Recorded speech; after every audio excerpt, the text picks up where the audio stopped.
Kenya Prison Service welcomes you to National Police College Embakasi A campus. May I have your permission to dismiss the quarter guard, sir?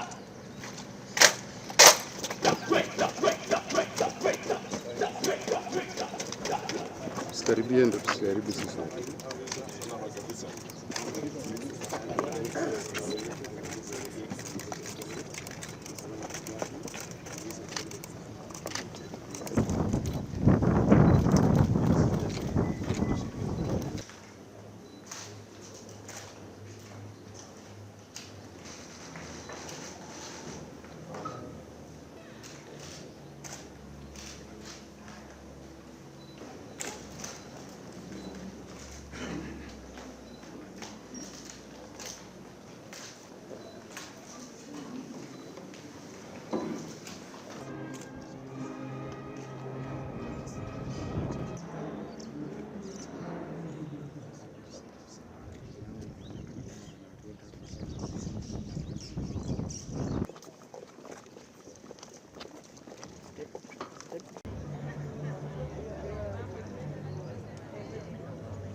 Asante sana mgeni wetu rasmi kwa kuweza kufungua na kuweka wazi majina ya mashujaa wetu.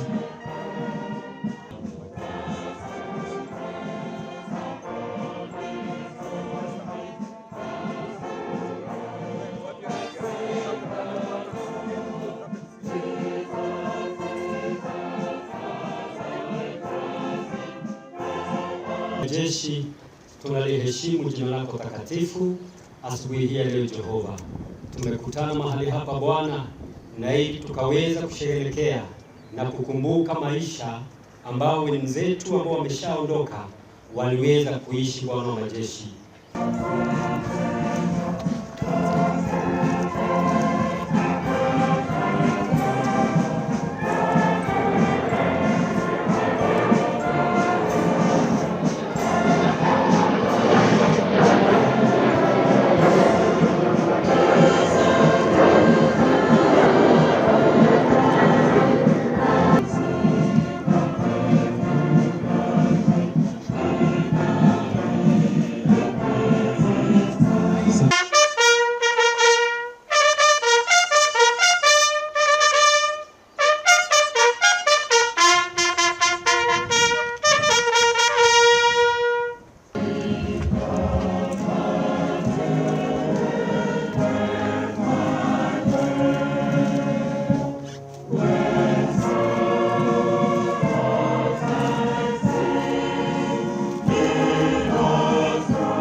sana hao watoto wa mashujaa wetu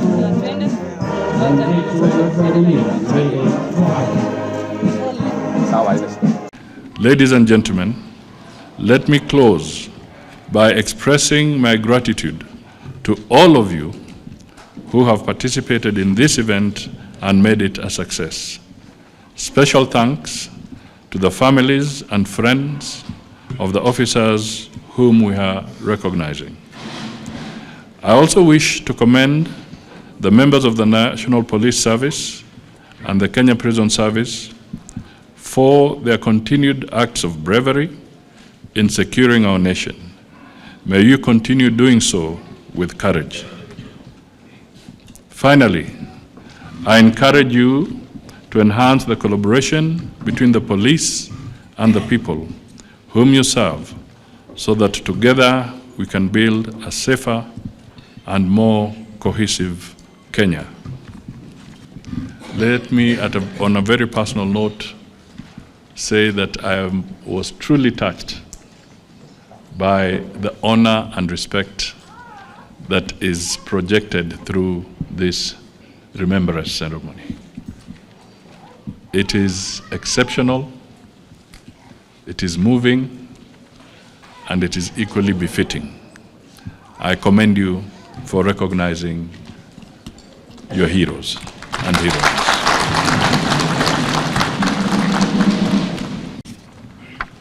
I am delighted to join you all for this commemoration of service to honor the fallen officers of the National Police Service and Prisons Service. We are gathered here in solemn remembrance of 29 gallant officers who died in the line of duty during the past 1 year.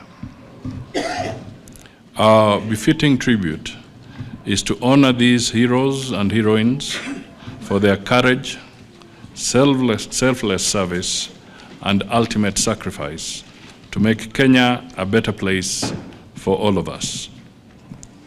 These officers are part of the 383 officers who have transitioned in the past 6 years since this commemoration service was established. Their names will be engraved on the commemorative monument, which is updated every year. It is gratifying to note that the leadership of the police and prison services have ensured that this ceremony is observed every year without fail. This is particularly comforting to the families of those departed officers and the colleagues who worked with them. This platform provides us with an opportunity to reflect on their remarkable legacy and to reaffirm our unwavering commitment to the values they dearly upheld. Their dedication inspires us to continue serving our country with integrity, resilience, and deep sense of duty to improve the security of our people. It also challenges us to support the families of the officers who are breadwinners of their families and departed at a young age. They need our emotional support and resources to continue meeting daily needs. The government encourages the police and prison services leadership to use compassionate initiatives to support these families. It is comforting to note that 6 widows and 3 orphans were recruited during the last cohort in January 2023, as indicated by the Inspector General. I am assured that qualified widows, widowers, orphans, and the next of kin will continue to be considered in subsequent recruitments. The families are also receiving compensation, irrespective of the causes of death, whether by accident, work-related causes, and stress-related suicides. The level of compensation is higher for accidental deaths, which is in line with best practices, but across the board. This scheme ensures equity and fair treatment for all affected officers. Furthermore, we assure these families that the government has engaged insurers to ensure prompt settlement of claims. The National Treasury will ensure premiums are disbursed in time to avoid claims being delayed by pending premiums. Prior to this event, the affected families received fair tokens for Christmas. The Office of the CS has also, in past occasions, sponsored these families with tokens, foodstuff, and payment for lunches or meals during the festive season. Let me reaffirm the government's commitment to improving the welfare and working conditions of all officers and their families through decent housing, improved medical services, and counseling for those who are mentally or socially distressed. More often than not, society sometimes forgets that our security services are human. Even as they wear their uniform, what runs in their body is blood, just like any other citizen. When you hear stories, as they were giving the citations of each of the fallen officers,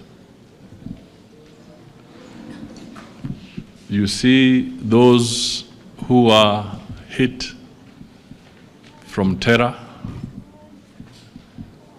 You see those who are hit from practices that have no meaning anymore, like cattle rustling. You see those who have fallen because they were coming out to protect our daughters and sisters from punitive cultural practices. You see those who have fallen because they were failing examinations so that the integrity of our educational system can be upheld by making sure that exams get to the schools on time and in safety, being attacked. Very heart-rendering moments that we rarely see out there. This is something that we need to work together as a nation to also let the public know that there are people, men and women, who are sacrificing for the good of this country. And it should not be a vilification game or attitude every other day. So, on behalf of the government, on behalf of the people of Kenya and the executive in particular, let me take this very, very solemn but important opportunity to say that we recognize you and we recognize what you do.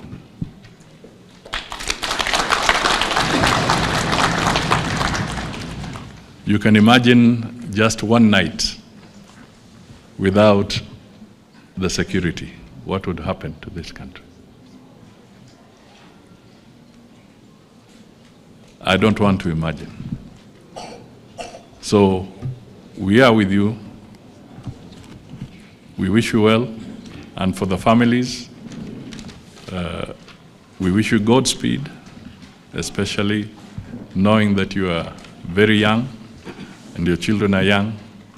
But the spirit and the direction and the policy position being developed by the service is very progressive, and it will be transformative when it is fully concluded, so that such eventualities can also be moderated.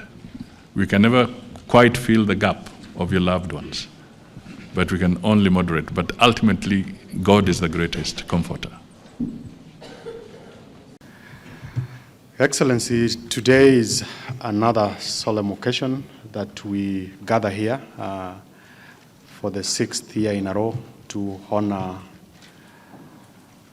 our sons and daughters who've given selfless service to this country, just to keep our country safe.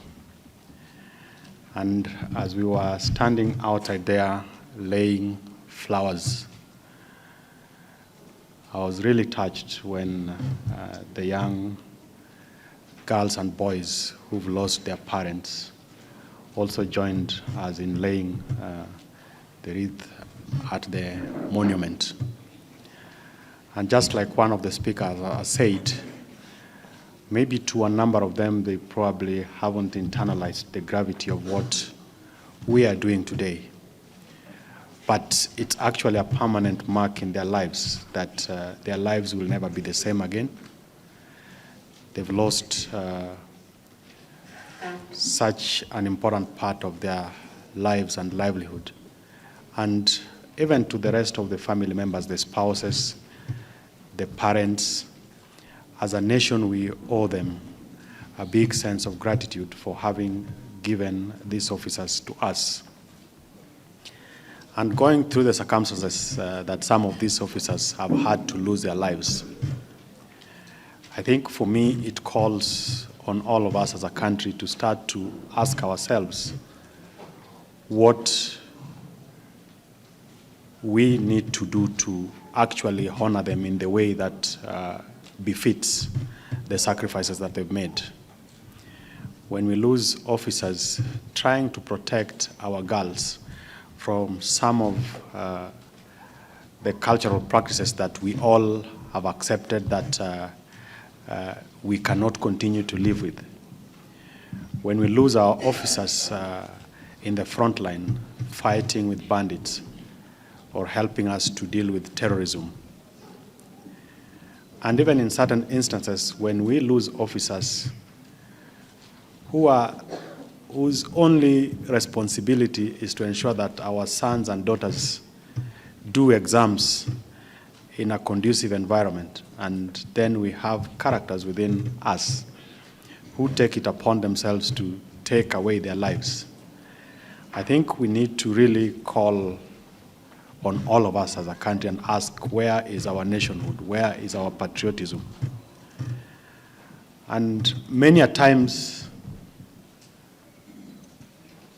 as a country, we easily blame the police officers, our prison officers, as they try to do their work, and they do it diligently.